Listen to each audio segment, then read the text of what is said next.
Hallo zusammen. Abgeschlagene Fliesen ergeben viel Müll und die Frage, wohin damit, ist berechtigt, vor allem wenn man umweltbewusst baut und lebt. Auf diese Frage sowie auf das vorschriftsgemäße Verlegen eines Elektrokabels in einen Mauerschlitz und auf das Setzen einer Unterputzdose gehe ich heute detailliert ein. Es geht los! Die nächste Aufgabe, die ich jetzt habe, ist ein Stromkabel legen. Die Spiegeln, darüber kommen Hängeschränke und wir brauchen natürlich Licht dort. Und das heißt, ich brauche irgendwo da oben eine Steckdose. Also oberhalb der Schränke idealerweise und so tief, dass man sie nachher nicht sieht. Wichtig ist beim Stromkabelverlegen immer nachvollziehbar verlegen. Nie diagonal oder so, sondern möglichst immer waagerecht oder senkrecht. Das würde in unserem Fall bedeuten, ein Kabel senkrecht hier hoch, bis in die Höhe, die ich brauche, knicke rechtwinklig ab, bis zu dem Punkt, wo ich die Steckdose haben will. Jetzt ist es natürlich so, hier ist ja schon ein Kabel. Es könnte natürlich sein, dass das eben auch senkrecht kommt. Das heißt, ich muss als allererstes schauen, von wo das Kabel kommt. Ich werde die Sicherung rausnehmen und werde den Steckdoseneinsatz rausmachen. So, dann ans Werk.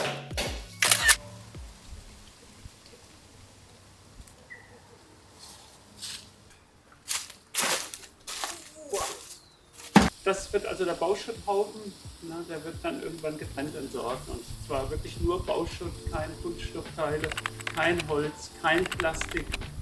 Das ist ganz wichtig, weil man sieht oft an Baustellen, da stehen Container, da wird ein Mischmüll reingeworfen, also man Bau, da kommt alles rein. Und das ist mindestens doppelt so teuer, als wenn man reinen Bauschutt entsorgen will. Gut, deswegen hier dieser Haufen. Wirklich nur Fliesen, Fliesenkleber, Fußmasse, sonst nichts. So, jetzt hole ich aus der Garage das Werkzeug, was ich noch brauche. So, das hier ist die kleine Flex, die reicht mir für die Schlitze. Und dann brauche ich noch den Industriesauger, um direkt den Staub, der beim Flexen entsteht, ein bisschen abzusaugen. Ich muss auch den Boden saugen dort, weil wenn sich zwischen der Pappe und dem Boden Splitter von den Fliesen befinden und ich laufe dann auf der Pappe rum, wirkt es wie Schmirgelpapier, das wird dem Boden nicht gut tun. Deswegen saugen.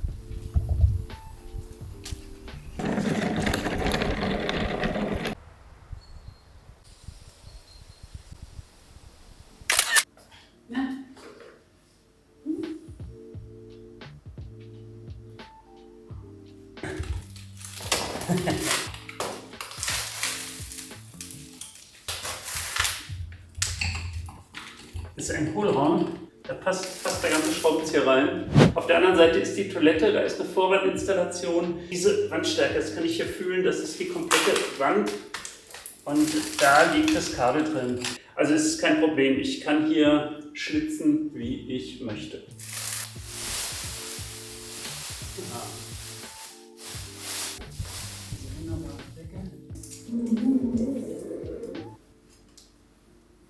Ich zeichne jetzt gerade mal an, wie die Hängeschränke hängen werden, damit ich die richtige Stelle für die Steckdose finde. Und wir haben hier oben zwei Hängeschränke, die zusammen 1 Meter breit sind. Ich werde wahrscheinlich jetzt erstmal probieren, hier irgendwo ein größeres Loch zu bohren und ein Kabel nach unten durchzuziehen. Das gleiche würde ich dann mal oben drüber probieren. Hier so. Und dann würde ich hier irgendwo probieren.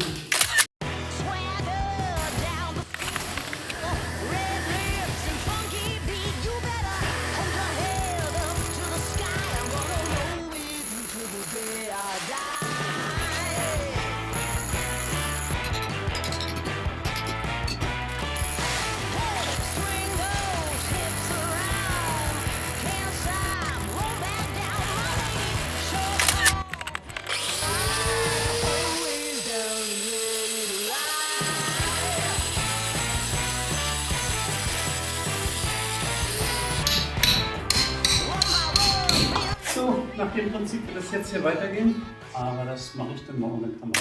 Ich sehe hier Kabel, ich sehe das Abflussrohr, aber es ist gar nicht so einfach, hier das Kabel durchzustecken. Von oben, von der Länge her, schieben wir noch ein bisschen. So, hier habe ich so eine Universal Zange, die ist wirklich für viele Zwecke geeignet. Ich liebe sie sozusagen.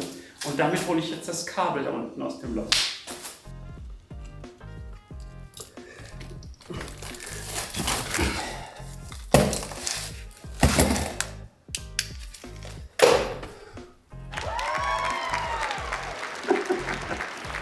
Sieg!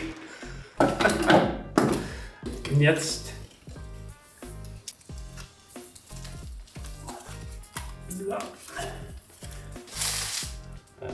nicht übertreiben.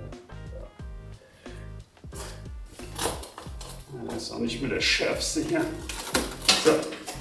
So, für alle, die es nicht wissen oder wissen wollen, das ist 3x1,5 NYM, eine Verlegeleitung, also keine Litze oder sowas, sondern eine richtige Leitung.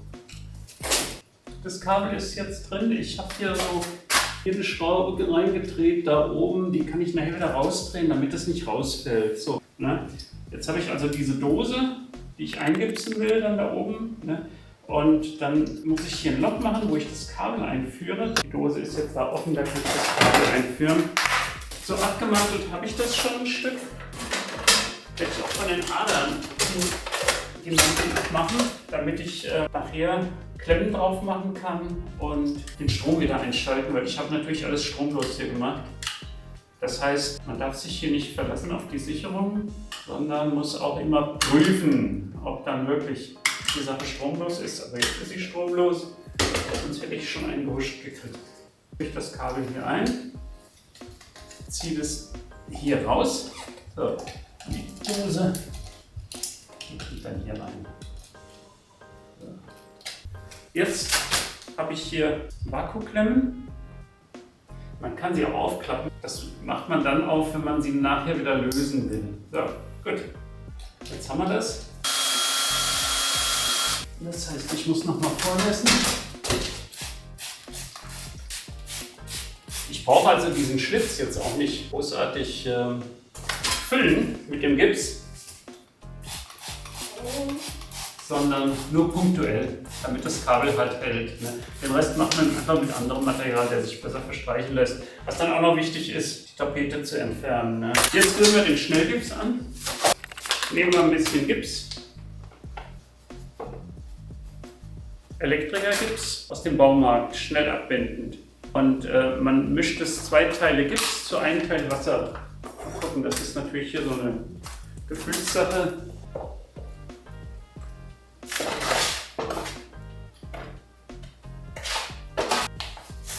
Bisschen ist es wie Kuchenteig. So, bevor ich jetzt hier loslege, werde ich die Stellen, die ich gipsen will, noch mal ein bisschen anwässern.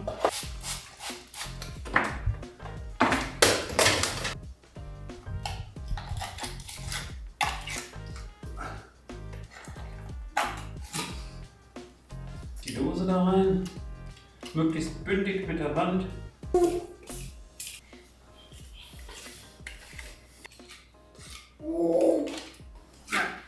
So. Ja, ich würde sagen, die Dose ist damit gesetzt. So, das war's soweit. Ich werde jetzt relativ schnell das Ding hier sauber machen, damit die nicht als Abbindebeschleuniger dienen. So, Kabel liegt, 2 Dosen sind gesetzt. Ich habe folgendes Werkzeug dazu gebraucht. Die Flex, der Bohrhammer, kleiner Bohrhammer, ganz altes Ding, funktioniert sehr gut. Meißel und Fäuste. Ich habe zum Vornässen der Schlitze einfach so einen Blumensprüher genommen. So, dann habe ich Schnellgips verwendet, um die Dosen einzukleben und das Kabel ein bisschen zu fixieren. Außerdem ein paar Schrauben und die habe ich mit Akkuschrauber reingedreht. Das Kabel zu verlegen und einmal die Ummantelung abzumachen, hatte ich einen Abmantler, einen Seitenschneider und für die Ummantelung der Adern abzumachen, habe ich dieses Teil. Das Ader wird da reingesteckt, man kann die Länge einstellen und dann drückt man einfach zu und dann wird sozusagen der Mantel abgeschnitten. Natürlich Sicherung raus und dann habe ich hier das geprüft mit diesem Flusspol. Das ist ein altes Teil, Das zeigt sozusagen nur die Voltzahlen an. Das gibt es inzwischen in digital, aber hier, das funktioniert wunderbar. Kein Problem. Das war's für heute. Schön, dass ihr zugeschaut habt. Beim nächsten Mal zeigen wir euch, was wir hinter den Fliesen in unserer Küche gefunden haben. Bleibt dran und vergesst nicht zu liken und zu subscriben. Tschüss!